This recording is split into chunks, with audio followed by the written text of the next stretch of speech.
Welcome back to the Changing Earth podcast with author Sara F. Hathaway and co-host Chen Gibson. Blending survival, fiction, and fact to bring you entertaining education that will help you dream, survive, and thrive. And now, here's your host, Sara F. Hathaway and Chen Gibson. Chapter 46. 2 weeks later, Cole's commitment to his orders was tested. He tried to be as steadfast as Bennett. General Merkley and Colonel Henderson gave the command to retake the Oregon lands. However, the reality of executing the order was a harsh one. They were invading the lands of people surviving peacefully. They were rounding them up and shipping them to camps. Cole had become the invading tyrannical force. That was the order, and he had little choice but to follow it. Too many people counted on his leadership in the West, and if he didn't do his job with precision, he could easily be replaced. The endless gunfire filled Cole's ears, and the sounds of people screaming echoed in the night. "Sir, we've been fighting for a week. We're losing too much of our forces and expending too many supplies," Monroe advised, returning from a supply check. "Colonel Henderson wants Oregon and Washington back," Cole responded coldly. "What did General McClintock say?" Monroe wondered. "He gave the order and sent us additional forces," Cole replied. Chappie ran up, catching his breath. He told Cole, "The scout said coastlines are toast, Major. This is a fruitless battle. They're dug in deep." Sharing their doubts, Cole snapped back, "Stow that shit, you two. We need to lead these troops." Humbled by the scolding, the men watched Johnny approach. "Major Virgis, the next load of ammunition arrive," he declared. "Chappie, distribute the ammunition to the teams," Cole commanded. "Yes, sir," Chappie agreed reluctantly. "Monroe, we're going to push the line and take that town today," Cole demanded. His troops fought valiantly, pushing the line throughout the day but gaining little ground. "Sir, there's another group of refugees fleeing through the gate," Private Guthrie shouted, pointing into the distance. "Put them on a transport. Make sure they get food and water. We'll ship them to Vegas," Cole commanded. "Yes, sir," Guthrie responded, talking into his radio. Exhausted, Cole took a drink from his canteen, wondering how they could turn the tide. He scanned his men, seeing the same tired expression in their eyes.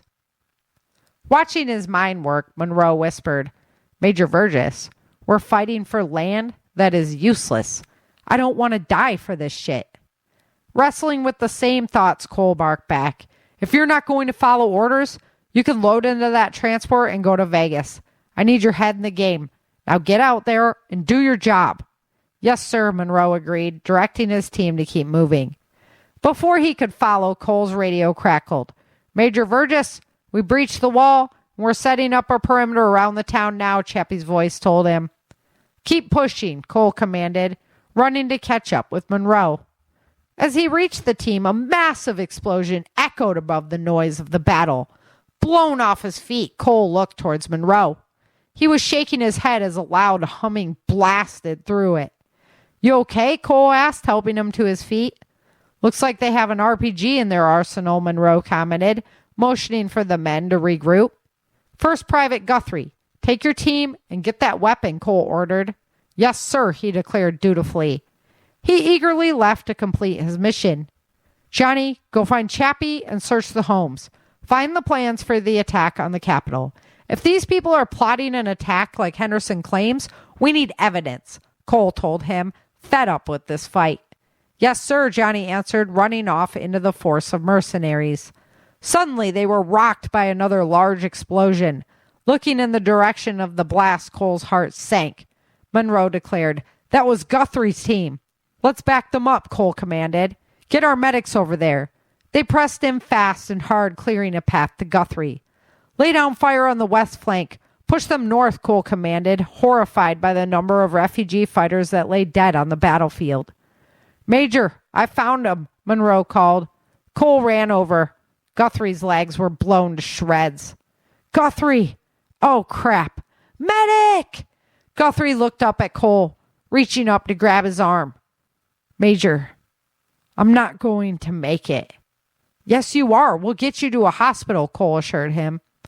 Guthrie moaned in pain, and tears formed in his eyes. "And then what? Half my body is gone. I'll be a cripple, living in a refugee camp. No one can predict the future, Cole replied, knowing the man's assessment was correct. Guthrie's breathing was growing shallow, and he gasped for air. You know the truth. Kill me. What? No, we're going to help you, Cole replied, horrified by the man's suggestion. Just kill me. It's the best way to help me. I'm dying anyway. Monroe, where is that medic? Cole requested. Monroe stared back at him. You know he's right, sir. I would want you to do the same for me. I know, damn it, Cole admitted sadly. Guthrie's grip on Cole's arm tightened, and a small smile crossed his face. Sir, it's been an honor to serve with you. Cole took the man's arm off his and put it on his chest. He backed up, pulling out his pistol. The honor is mine, Cole told him sincerely, pulling the trigger on his gun. He holstered his sidearm and looked out at the battlefield, inhaling the metallic scent of blood and gunpowder. What are we doing here? He wondered out loud.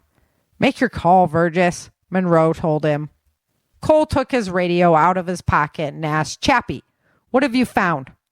Nothing, sir. They're getting food supplies ready for the winter.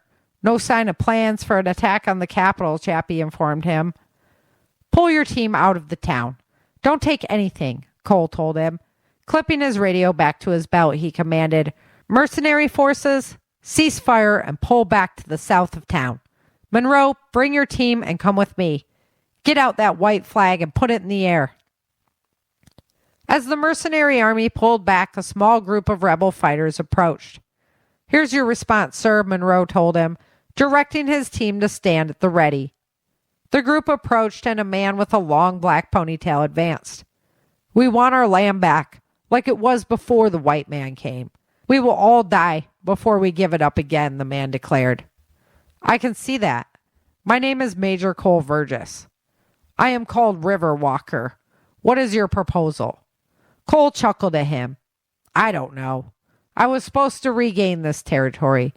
We were told your people were planning an attack on the new capital. You were told wrong.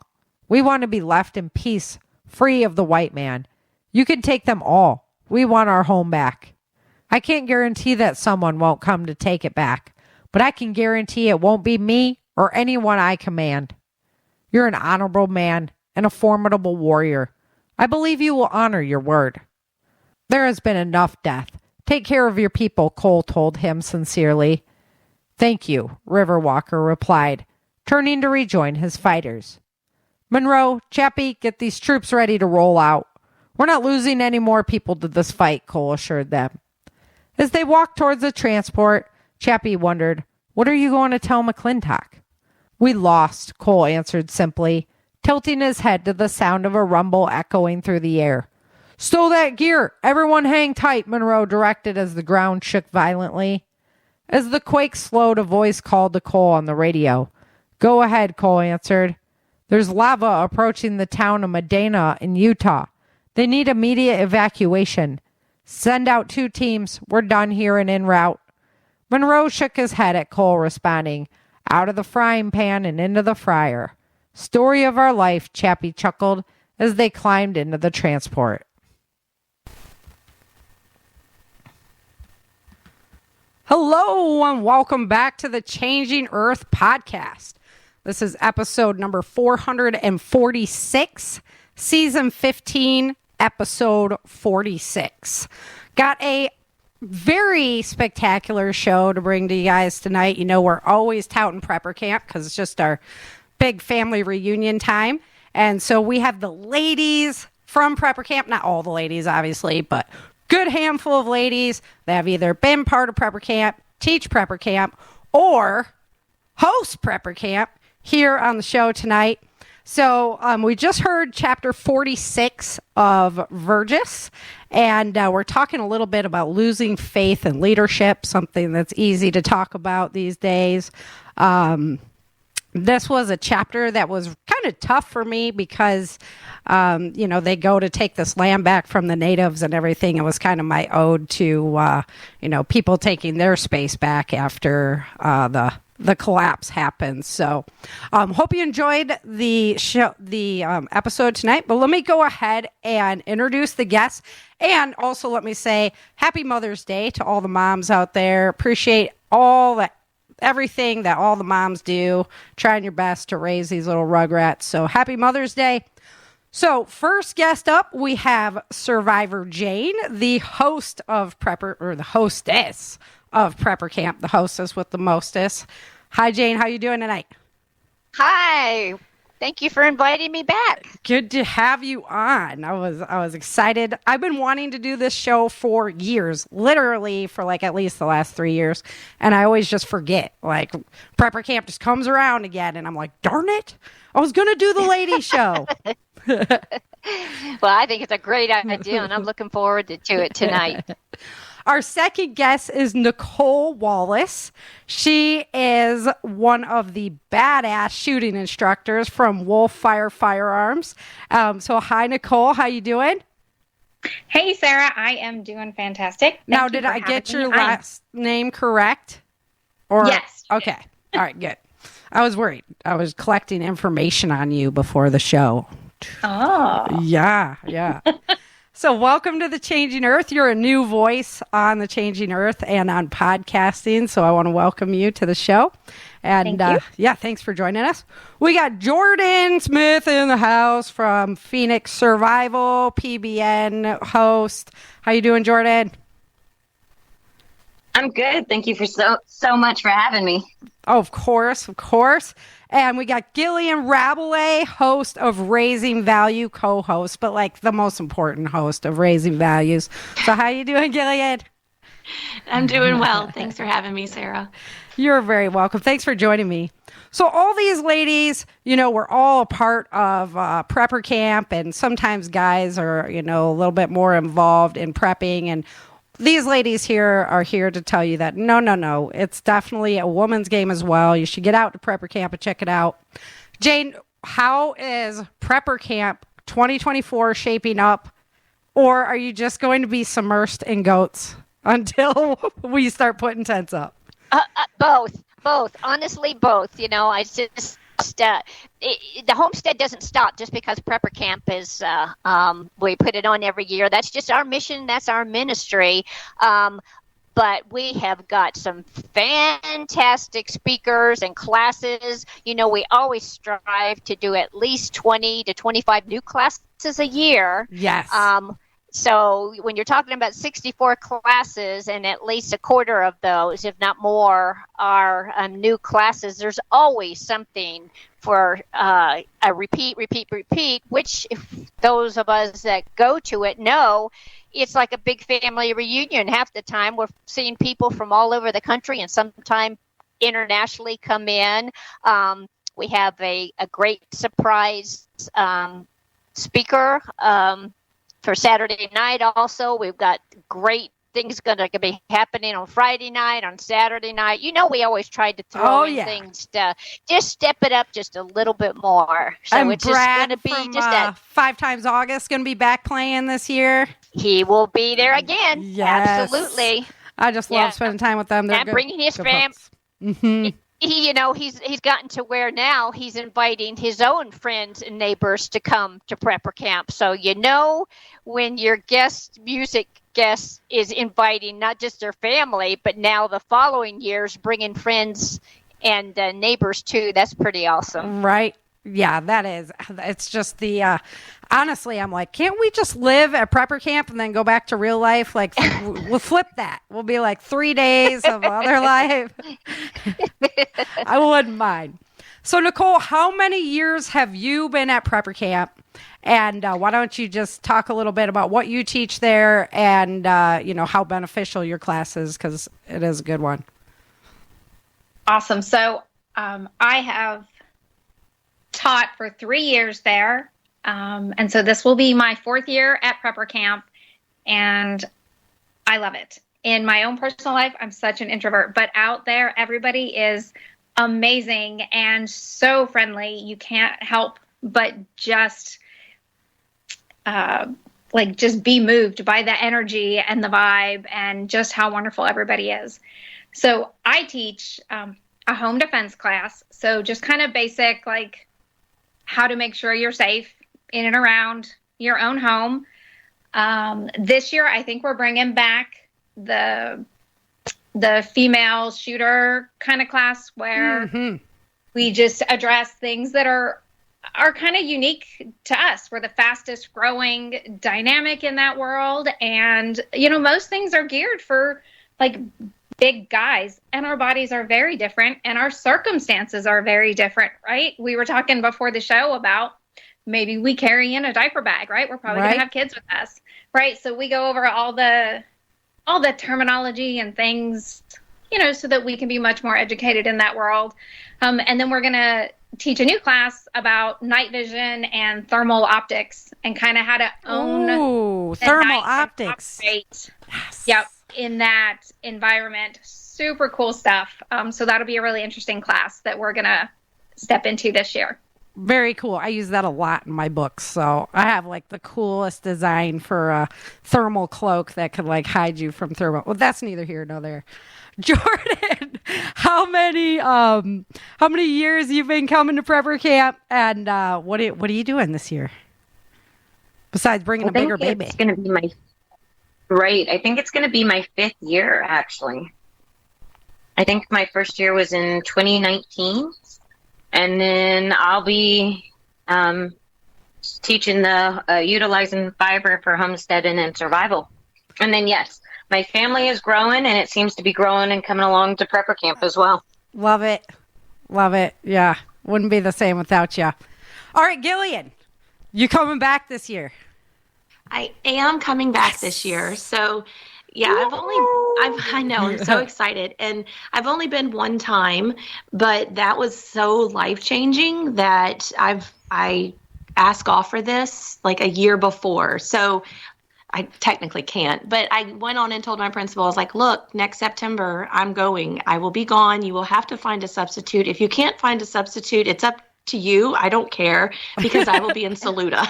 I love it. That's what I tell my kids. Will be gone too. Yep, that's what I tell them. I'm like, my kid's school actually gave him it off excused because of what we were doing, because we go to an educational experience. Yeah, I don't think they counted the 3 days that she missed year before last as an absence, because I showed them pictures of her taking notes in her classes. I mean, at that point, she was, 10, I think? Right. And my child is in these tents, and she's taking notes on what these people are saying. And I'm like, I don't know if you'll ever, ever, ever kill a deer, skin it, and, do whatever this woman is telling you. But you go, girl. I am so proud of you, and you take those notes. Right. Christian was even in the Dutch oven class one year. I know. Like we did, what was it?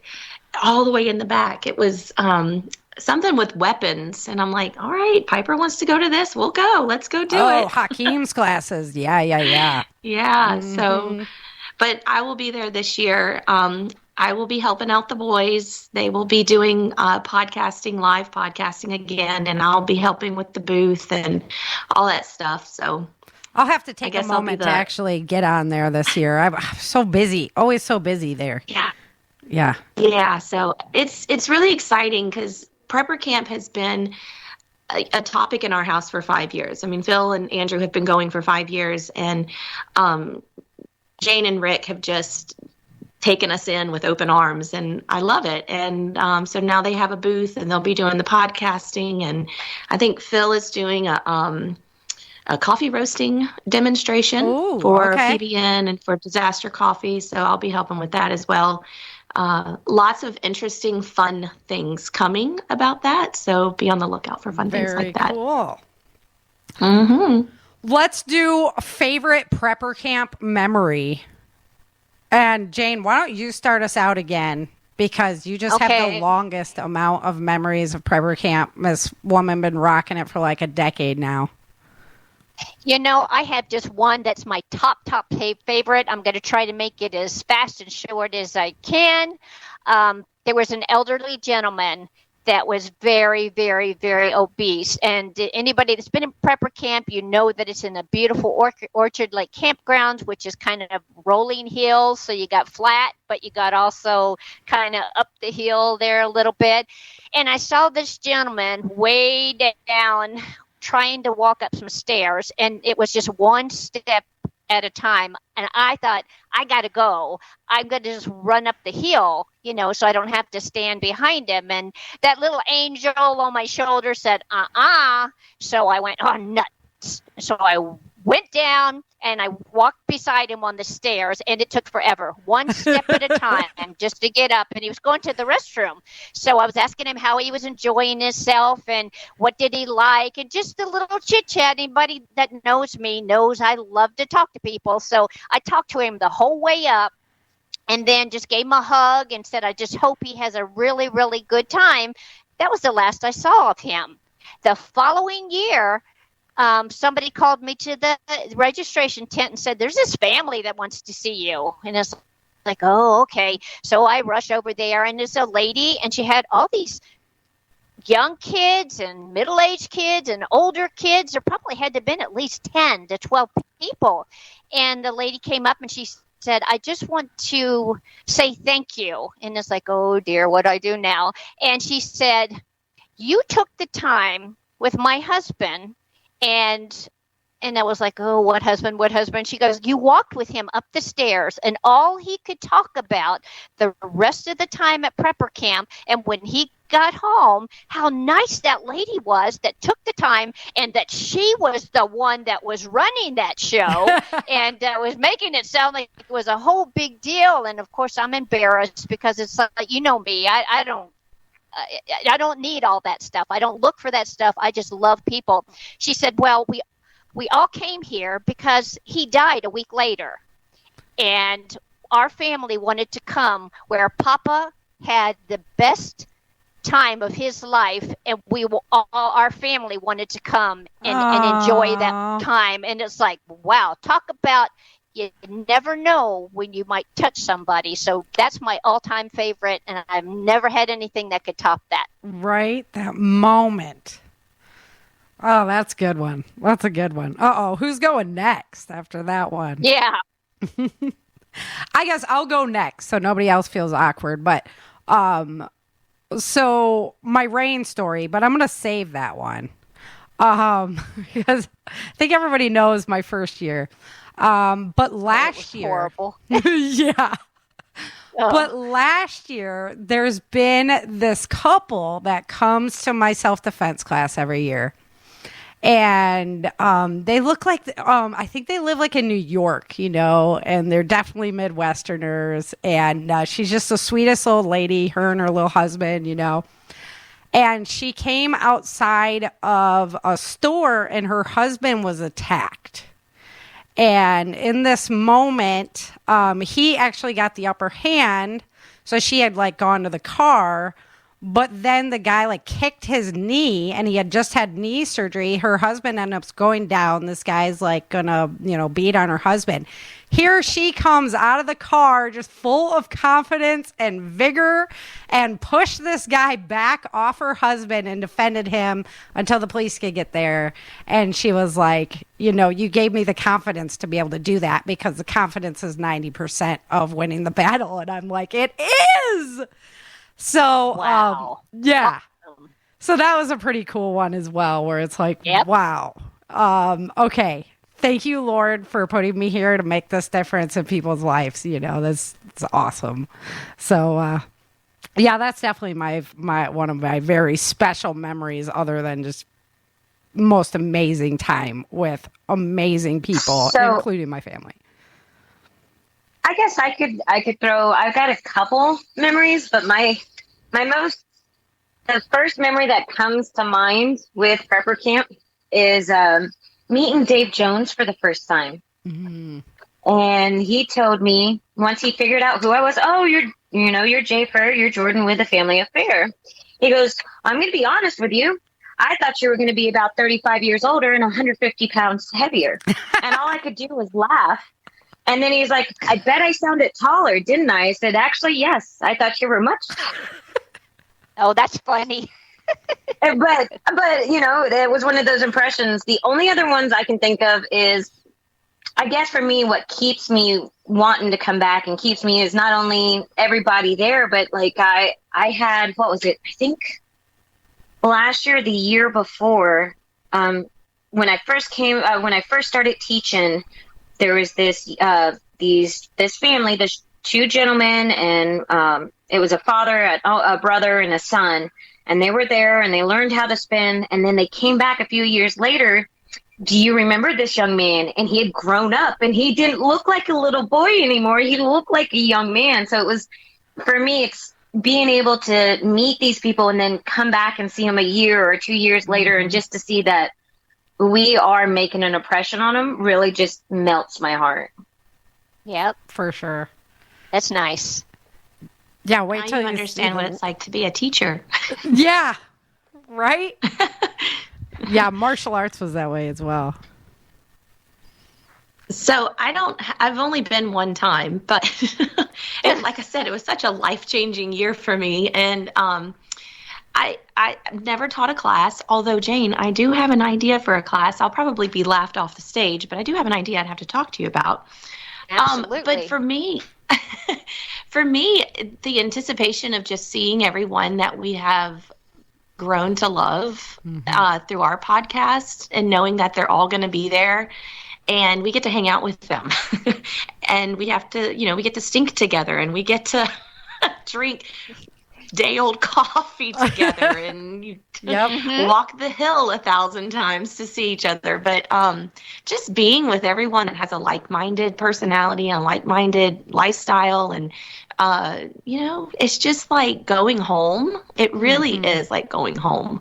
So, and like I said, we talk about it in this house at least once a week. We were talking about it at lunch today. It's Mother's Day at the Hibachi Grill. We're talking about prepper camp.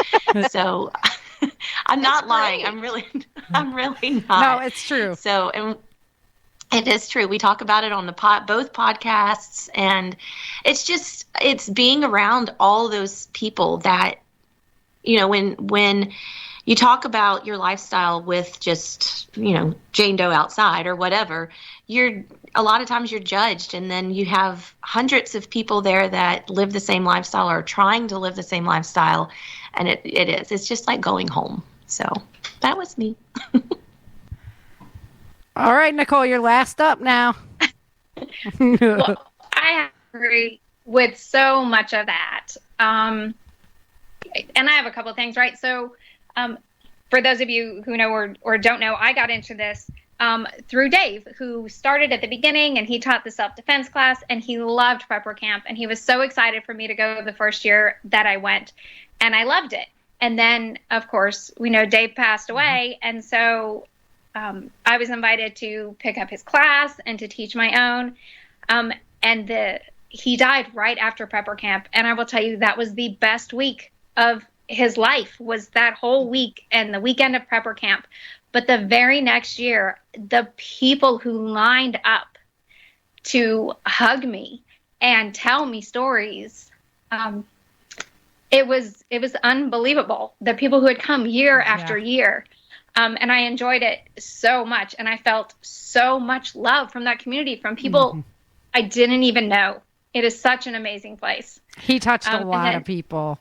Yeah, I knew him really even did. before, like, just prepper camp. I actually, the first year we were there, I was like, Dave, you were right next to me, and like we never said hi. We had been like on the computer so much, and then to be able to connect, that was a really good year. It really was. And then I love to teach. I especially love to teach women, and so I know it doesn't come through audio, but I am about a foot shy of being 6 feet tall. So when I stand up on stage, right, not such an imposing figure, right? So when I tell women, look, you can carry anything you want to. We are fully able to defend ourselves. I had a lady bring her husband up, and it was like, see, I told you, she's not this giant person. Same. I think funny. Gillian's the only one over like 5'5" here. Right. Oh, that's funny. Yeah, I'm perfectly challenged. Wow. She wins. Right? I know, I think so. We're all the shorties. So, I'm the shortest one in my family. Are you? Wow. I am. Most of the women in my family are 6 feet. Even my nieces Crazy. are taller than me. Wow. Yeah, I made it taller than my mom. I was like, I'm good. I made it. That's it. I might be bringing Mama with us this year. We'll see. Oh, that would be so cool. But yeah, she really would like to experience it. And I know that all my family there would love to meet my mom. So I'm like, we'll see, if she's willing to do the road trip and everything. And then Ellen's definitely coming from Australia as well again this year. So I am so excited about that. Awesome. right. Yeah, she won't be on the boat this year. So we got a full crew coming out. That's for sure. Well, okay. Most important survival tip. So I will start this one off. It is my rain story. And I learned very well during my first year at prepper camp a lot about rain camping. And it's not a tip from a class, although I've learned a ton, especially from Jane's class. I picked up a lot of basics that I didn't know I was missing, like how to reseal jars with a brake bleeder. Yes. I did not know I was missing that tip. But we lived in California for so long, we didn't go out rain camping. And so that first year there, we just got flooded, literally raining in the camp or in the tent with our air mattresses floating. So luckily we had got the van and we just made the best of it. We had tarps up to keep us warm, and the family pulled together so much, and it just made it an amazing experience. And then we had you guys there to, at least dry out one of our sleeping bags, a couple of them. Yeah. So we had some dry bedding. But, we pulled together a lot as a family, and it just showed me just how adaptable we can be and still be so happy together. So that's really my survival tip is be happy with the ones you love. Oh, that's great. All right. Well, I will say, I'll jump in. Is it a survival tip? Maybe, maybe not. For the people that are considering coming to prepper camp or the people that are at prepper camp, my suggestion is that nobody is totally prepared. Nobody. So you don't get it by thinking, oh, I am so far behind. There's no way to catch up. That's not true, because there's always things that we all can build on. There's always things that we can strengthen. So I don't like for people to feel like, oh, only the really experienced ones are going to be going, because that's not what prepper camp is about. Prepper camp is learning, and when you stop learning, you stop living, as far as I'm concerned. Amen. And Gillian will definitely be there to tell me, to back me up with that. Life is all about knowledge and all about learning. So for those that say, no, I already know all that. Well, good for you, but I'm going to have to call you on that, because like I said, we all can learn, and nobody is totally prepared. Absolutely. I have to back you up on that one, Jane, because I just did the Women Who Prep conference. And one of the things that I was telling people during that conference was, prepping this lifestyle is so big, and you can get lost in it so quickly and so easily. And so, what I kept saying was, how do you eat an elephant? One bite at a time. And so you have to take this lifestyle and you have to take prepping one step at a time. And you're not going to have it all, and you're not going to be the best prepared. I mean, we have the best story for that with Hurricane Ida that, came through the house and we had trees land. We've been prepping for quite some time, but the one thing we didn't have was a chainsaw to saw our way out of our house. And so you're not going to have it all. And it's going to be those aha moments going, oh, yeah, I guess that would have been really good to have. We have all the food and all the water, but what if a tree fell on top of your house and you can't get out? You're not going to get out with an axe. Right? Yeah. So true. Yeah, you've got to just take it a little bit at a time, And that's why community resources are so important too. I think that's why we have become so close to everyone in this community is because we know that we can reach out to y'all and be like, hey, we have this problem. How would you go about it? Or what did you do to fix it? Right. Yeah. There's never a question like that. If you have a question and you reach out to anyone in the PBN community, host or on the element lines, any of that, everybody is just there to tell you whatever you need to know. And that's one thing I was going to add too, is like, sometimes you learn so much from the people in the audience or after, when you chit chat. Yeah. It's great. That's one of my favorite parts as well, is just, the amount that you learn as you're going. So good stuff. All right, Jordan or Nicole, you guys. Sorry, I was gonna say I 100% agree with, like, you're never gonna know everything, but my survival tip would be know what your resources are, whether that is equipment, a person, your own body, your knowledge. Right? Know what resources you have available, and make sure that you are competent with them, and occasionally test yourself, right? Because in a moment, right, sometimes your brain like completely forgets what you have available to you. I will tell you, this year I thought I was going to learn how to land nav, right? I have zero sense of direction, but I was doing all right. I was out in the woods, and then I got turned around and I had to call for help. And he was like, well, why didn't you use your compass? And I was like, of all the things, I know I have my compass. I used it all morning long, but I panicked in this moment. Forgot I had this tool, right? So go through your stuff, make sure you know what you have, and that you know how to use it and what could possibly go wrong with it, and then how you fix that. Fair enough. Yeah, there's a lot of times that we get gear and more gear, and like how much do you actually practice with it and use it. Mm-hmm. Yeah, right? All the gear in the world won't help if we don't know how to use it or how to fix if something goes wrong with it. Good one. Really good one. I don't know if I can back that one up. I don't think I can say anything behind that one. That's what happens. It's accurate. But every point everyone's making is accurate. It's you never really know. You'll think you're prepared, and then it's easy as, how many years in a row did we forget the propane? Or rephrase, twice.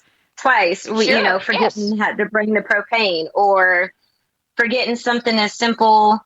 And it's just kind of like my second year was the rain. So for me, learning then, it doesn't hurt to have an extra pair of shoes, or to Scotch guard your tent, because there could be a leak. Oh, I and then did you have all to have that. I did all that. Still didn't matter.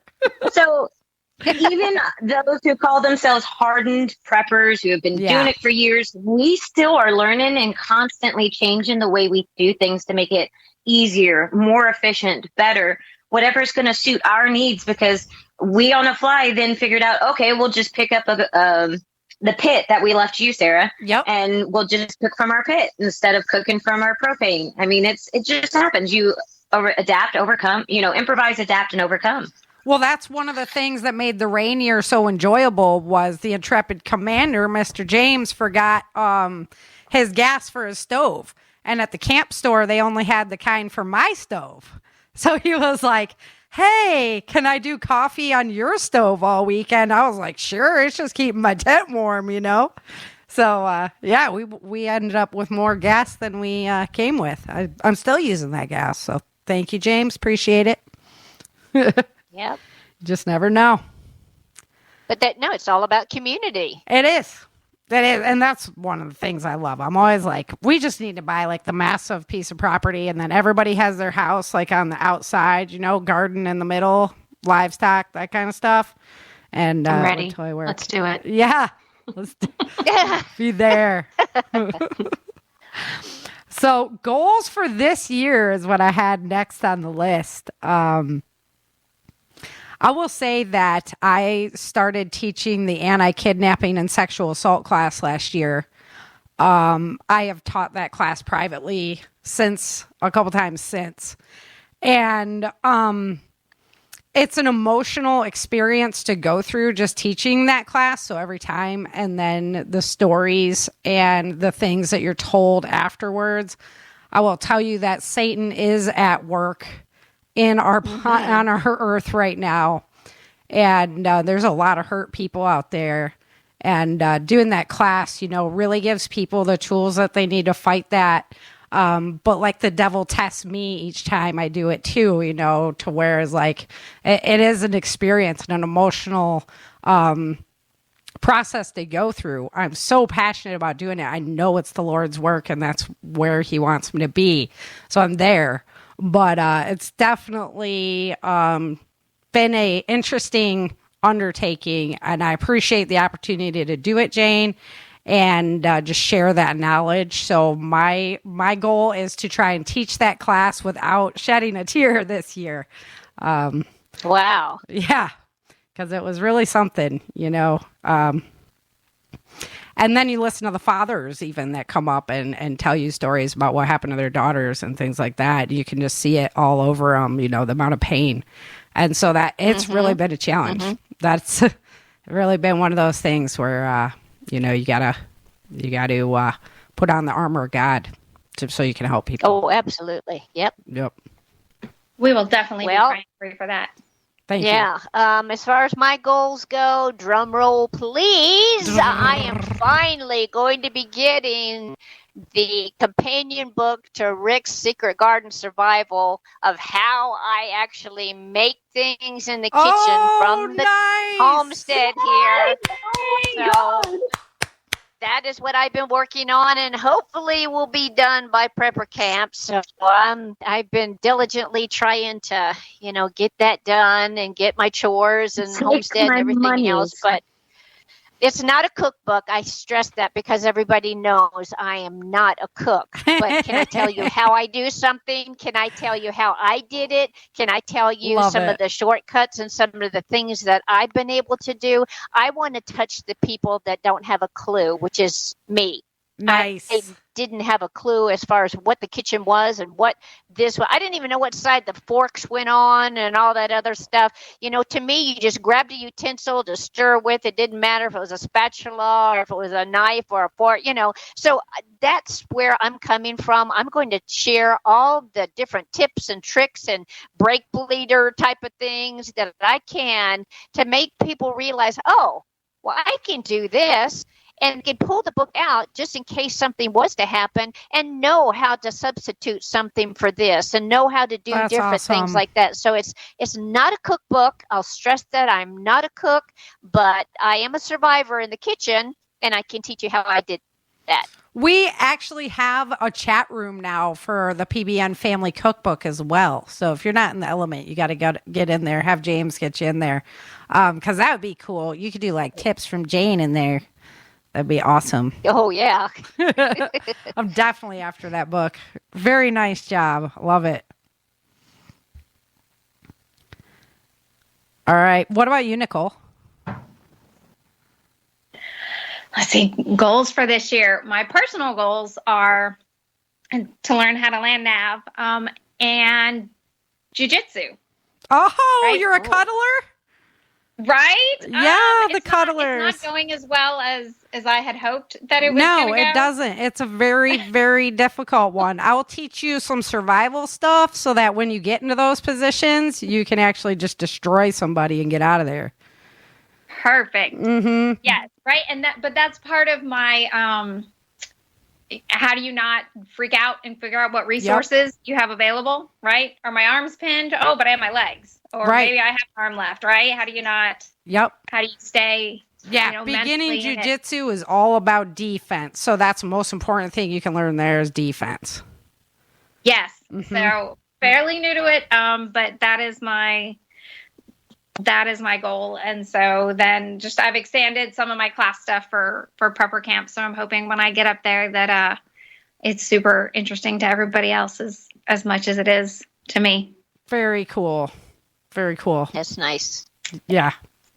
I call them cuddlers because, jiu-jitsu is just rolling around with sweaty guys all night, pretty much. Like, Oh, that's funny. Right? I wonder what you're talking about. yeah, Okay. so I call them cuddlers. Yeah. It is, right? Uh-huh. It is. But none of these big guys want to roll with like the short new girl, you know? So Yeah. You got to just assert yourself in there and be like, yeah, good luck tapping me. It'll never happen. I might not get you, but you're definitely not going to get me either. So, right. And it has been eye-opening to know just how wiggly you can be to get out of something. Yep. Yeah.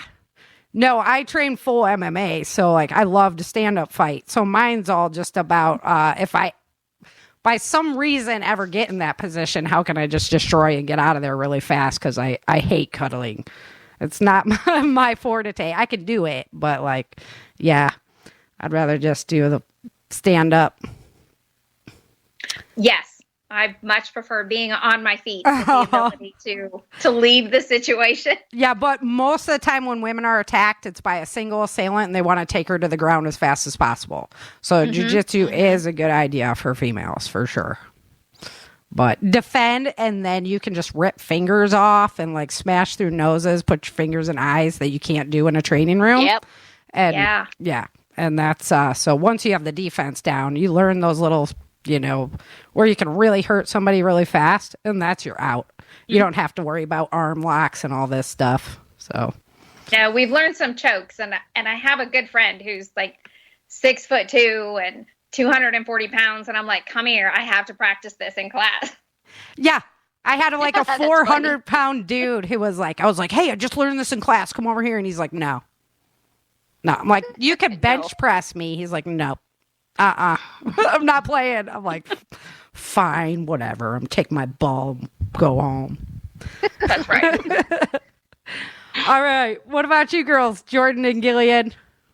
So I have actually been working. I have 2 goals, but I've been working on these goals. And one of them is my health. And so a lot of times in the prepper community, we harp on making sure you have food storage and water storage and all that other stuff. But a lot of times your health takes a back seat. And so if you have to bug out, you really need to be able to bug out. And if you're going to bug in, you really need to be able to bug in, kind of thing. But I don't know if y'all know this, but about a year and a half ago, I was looking at an amputation of my right leg underneath my knee, so below my knee. And so the doctor said you could really, if you lost about 100 pounds, it might get better. And so I'm halfway there, but your health that's is awesome. Yeah. And not looking at an amputation anymore is even better. Yeah. So Oh my gosh, being yes. able to walk up the hill without as much pain, or having a little bit more flexibility in my leg is going to be a lot nicer. So that is one thing that I will continue to work on. That is going to be a goal of mine. I'm actually very surprised with myself that I haven't fallen off of this for over almost a year now. So June 1st will be a year. Now it's a lifestyle. Awesome. Yeah, now it's a lifestyle. Good job. Yeah, now Yes, it's a lifestyle. Mm-hmm. Yeah. The second thing was actually from a class at Prepper Camp. I'm not going to get her name because I'm not going to remember it, but she did a class on herbs and medicinal herbs and all that stuff. And when I tell you, it sparked something in me, I've been eating through books, trying to learn what's just in my backyard, what's a good herb, what's the medicinal value of this herb, or even just plant that's growing out there that most people consider a weed. And this is going to sound so silly, but I've been so afraid to move past just reading and getting knowledge. And yesterday was the first time I made a tincture. So it'll be sitting. I know. I'm so excited. It's going to be sitting for 6 weeks to do what it does. But that is my goal. I want to make more tinctures and more salves and things like that, and learn more and more about what the earth provides for us.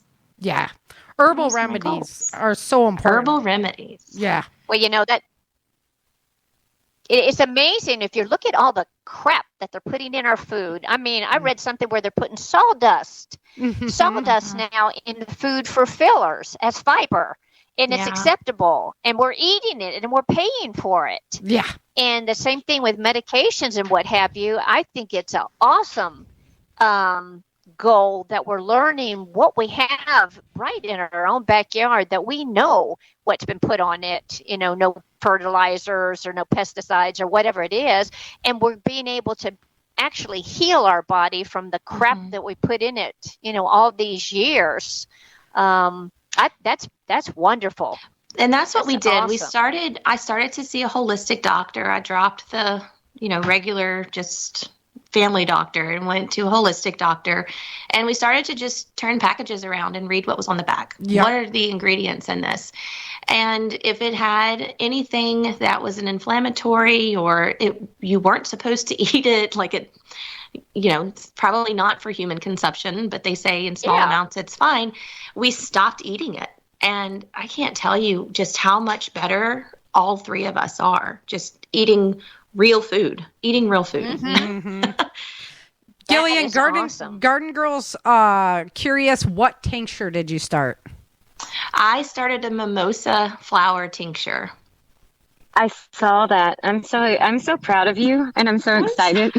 Thank you, Jordan. I'm proud of myself because I was like, okay, I know I have this right. And y'all, making this tincture is so easy. You put the flowers in a jar, you put vodka in the jar, and you just screw the top on and you hide it away in a cold, dark place for 6 weeks and shake it every week. And honestly, it's that easy, and you could do that with so many things. I know. I don't know why I was so scared to do this.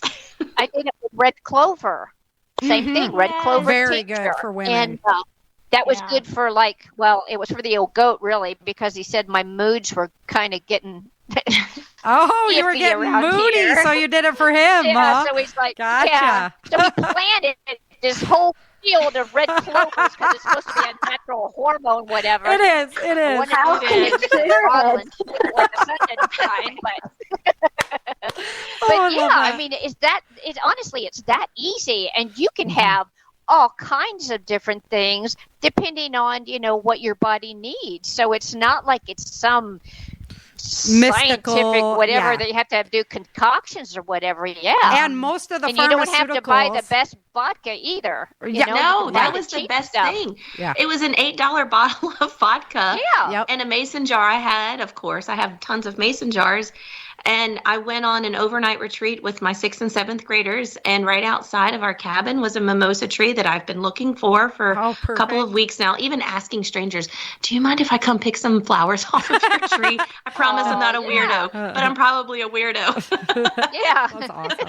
But not a real bad one. Well, the pharmaceuticals, they pull out one chemical out of that same thing, right? And then they can even artificially create it. But they're taking out the one thing that causes your body to react a certain way. And when you find it in nature, all those buffers for your body, the way God intended, are there. Right. Nature. Yeah, absolutely. So you don't have all the harmful side effects and all that stuff going on. Man, I researched it so hard when I was having all my stomach problems. And they put me on anti this, anti that, 6 different pills every single day. Yes. I was feeling like I went from working out, working a 10-hour day, working out 4 hours after that, to being on the sofa, feeling like I was dying. I was like, that's it. Nope, all this is out the window. I went back to nature's medicine. We solved the problems. So there's so much to be said for it. Yeah, I take we're going off on a tangent, but I take a daily supplement from my doctor. It's called DIN, DIIN, and it's something that is found in broccoli, and it has helped with perimenopause. It helps with your hormones. Wow. And I told her, I was like, you can tell me to get off of it. I'm never getting off of this. Don't tell Rick about it. No, I have a whole pantry full of red clover now. My ship has sailed with that now, so it's I'm giving it away for the young girls now. I may be needing both. I'll bring you some mimosa. You bring me some red clover. There you go. Have a swap meet at Prepper Camp. That's it. Oh.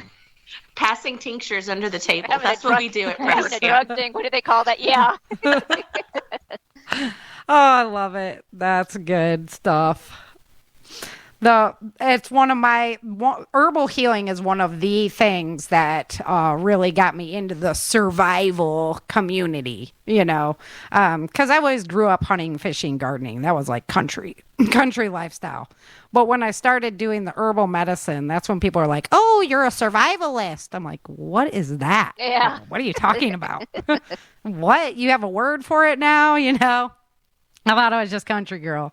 So, yeah, that's really where a lot of my passions came from. So good pickup there, Gillian. Mm-hmm. Alrighty, guys. Well, we have pretty much just chit-chatted away the whole show here, and I still got to do the Changing Earth news because it's been a crazy week of Earth news. So that's one of the things that really struck me over the last couple days is how you said, Jane, nobody's ever really prepared. Well, I can tell you that nobody is, because when I was looking at the prospect of like, oh, this CME is coming and it really might be a lights out event, I was like, oh my gosh. I still have this to do and that to do and this to do. And I was saving for this and I was saving for that. And it's could be tomorrow and it could be any tomorrow. Yep. So like, and that's what we get too complacent. We really do. And thank you so much for mentioning that, because most people are so excited about the beautiful sky that they don't really realize that that's not any of it. That has nothing to do with what is actually behind the curtain, which is that our whole infrastructure and grid could be taken down by these beautiful red and fuchsia and green and blue sky. The red should not even be there. Okay, that is a horribly bad sign. And it went all the way down to Puerto Rico. Mm-hmm. First time in over 100 years. Yeah, unheard of. Yeah, unheard of. Yep. Especially, it wasn't actually like a huge solar event. Like, it wasn't as big as a Carrington event, obviously. But, Which, thank goodness it wasn't. But if that doesn't open each and every one of our prepper eyes to, we can't exclude anything. No. You cannot exclude anything. Even though it's remote, you can't exclude it. You have to have some type of contingency for it. Yeah, that's steam engines. Wow. That's like we wake up tomorrow and it's steam engines. Mm-hmm. Yeah. So that was I had my little wake up call. I was like, okay, there's some things that have to get done like right now. For sure. All right, guys, so we're going to jump into Changing Earth news. If you want to jump off, you are more than welcome to do so at this point. Thank you so much for joining me, ladies. Can I just jump in and say Prepper Camp September 27th through the 29th? Yes, ma'am. And you will get tickets. We still have some, and that would be just going to preppercamp.com and click on the tickets there. As you've heard us all talk about, nobody's a stranger there. You're all community. And Sarah, thank you so much for inviting us all on the show to talk about our experiences and what Prepper Camp has done for us all. Absolutely. It's like my favorite thing. So thank you for joining me and just making a fun of it. We'll have to get everybody together for an audio drama blooper show. Get the girls together. I've been hanging out too much with the guys, so we'll have to do that. Yeah. Right? Yeah. Fun. Yeah. Well, thank you again. You're welcome. Thank you so much, Jane. Thanks, Sarah. I'm going to hop off too. Yep, I'm hopping off. All righty. Bye. Bye-bye. All right, guys, let's go ahead and get into some Changing Earth news. Dream, survive, thrive. This is Changing Earth news. All right, Changing Earth news. So today is May 12th, 2024, and top news is obviously the X-class solar flares. They even put it in mainstream media news for a change, which is really unusual for them to do. We had a total of 7 X-class flares, pretty much rapid fire from the sun at the Earth. We reached a geostorm of KP5. It was very low level. KP5 is the highest level, though. There's nothing really more than when we reached level 5 of the geostorm. So it's just varying degrees from there. So we did have auroras, as I was talking about with Jane. It went all the way down in Puerto Rico.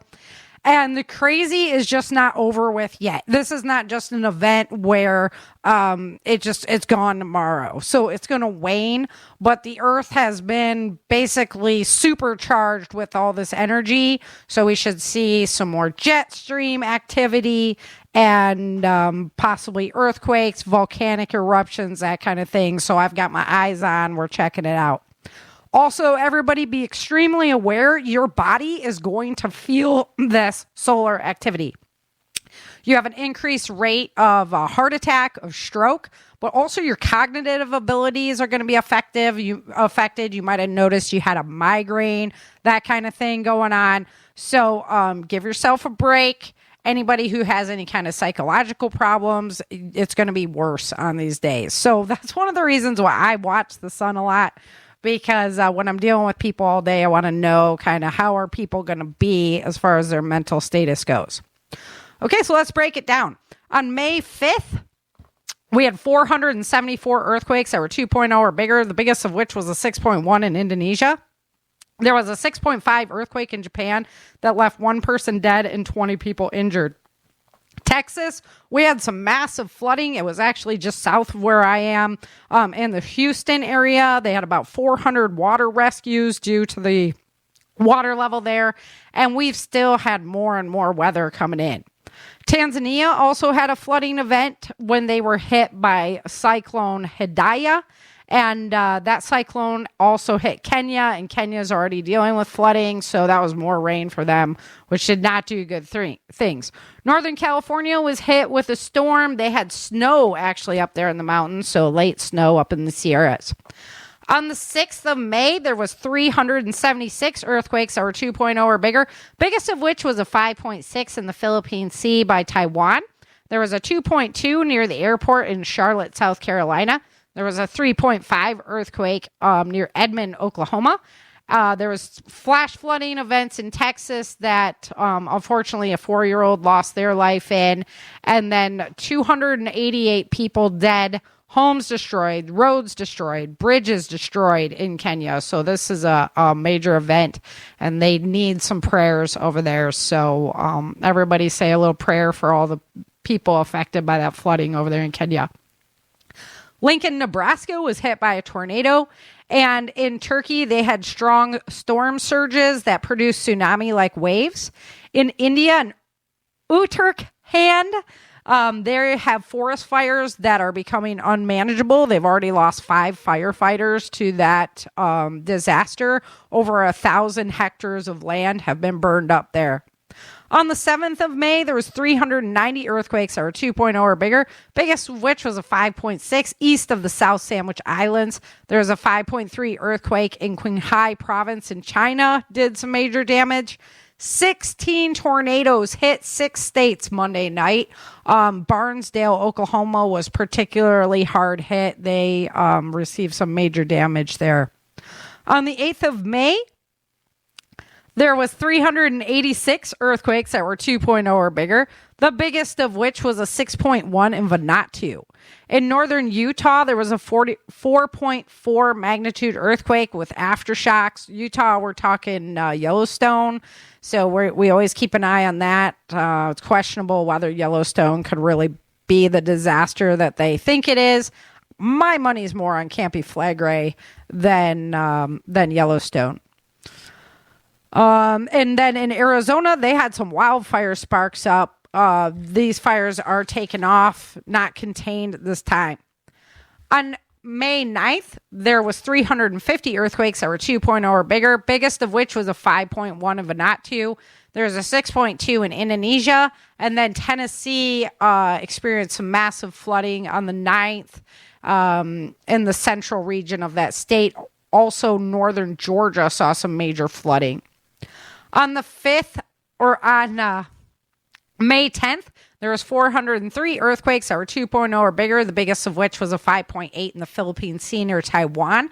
There was a 5.2 earthquake in Chile. There was a 5.8 earthquake in northern Taiwan.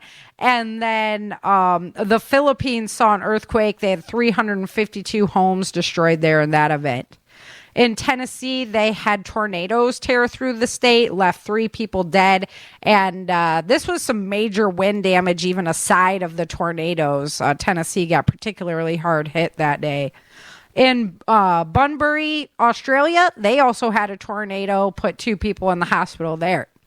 On the 11th of May, there was 361 earthquakes that were 2.0 or bigger, the biggest of which was a 5.2 in Vanuatu.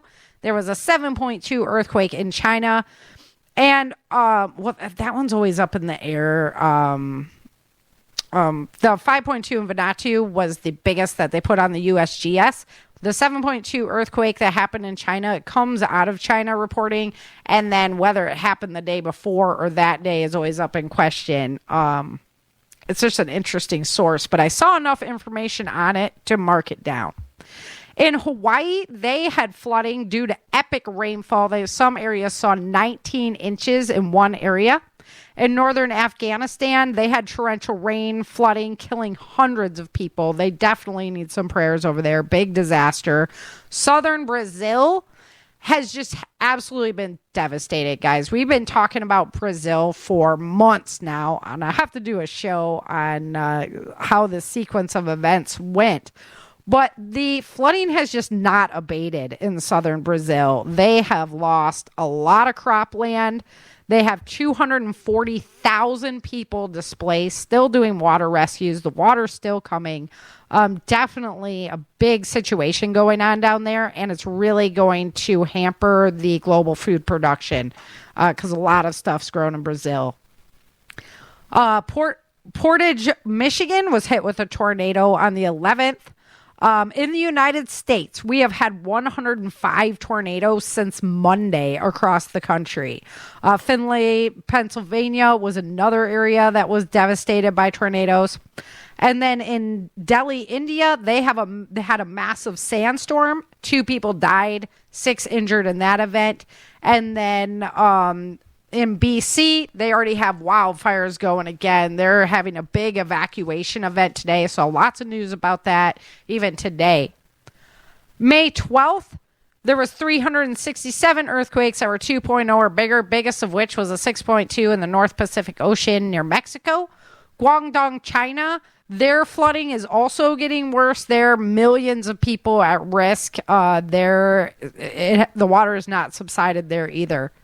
And then the U.S. is seeing more rain in the south today, so we'll have to see what happens with that. So you can see that the flooding levels have really, really spiked up because of the solar activity this past week.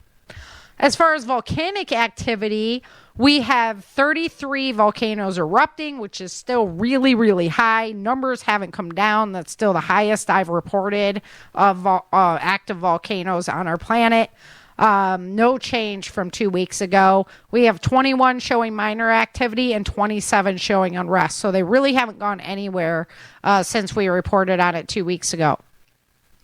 As far as wildfires in the United States, we have 8,965 acres actively burning right now. That's coming from 6 fires. 2 of them are contained. In Arizona, they have 3 new fires totaling 4,923 acres. None of those are contained. In Oregon, we have 1 new fire totaling 3,278 acres. None of those are contained. In Florida, they have 1 fire, 464 acres. That is not contained. And in Mississippi, there's 1 new fire, 300 acres total, and that fire is not contained either. Alrighty, guys. Well, that's all we have for you tonight. Thank you for sticking around for a little bit longer show. Really, really appreciate that. Everybody in the chat room, thank you very much for, piping up and listening to the show and joining us. Please go over, like, and subscribe to my YouTube channel. It's author Sara F. Hathaway. Just look for Changing Earth. Look for the Changing Earth symbol. Come on over to the website. Become a subscriber. It's changingearthseries.com. Thank you guys so much for listening on Mother's Day, and have yourself a very beautiful rest of your day. Until next time, remember, dream, survive, thrive. Thank you for joining Sara and Chen for this episode of the Changing Earth podcast. Don't forget to pick up your copy of Day After Disaster, Without Land, The Walls of Freedom, Battle for the South, Dark Days in Denver, and The Endless Night at www.authorSarahFHathaway.com. If you love the Changing Earth series and podcast, become a supporter while you're there.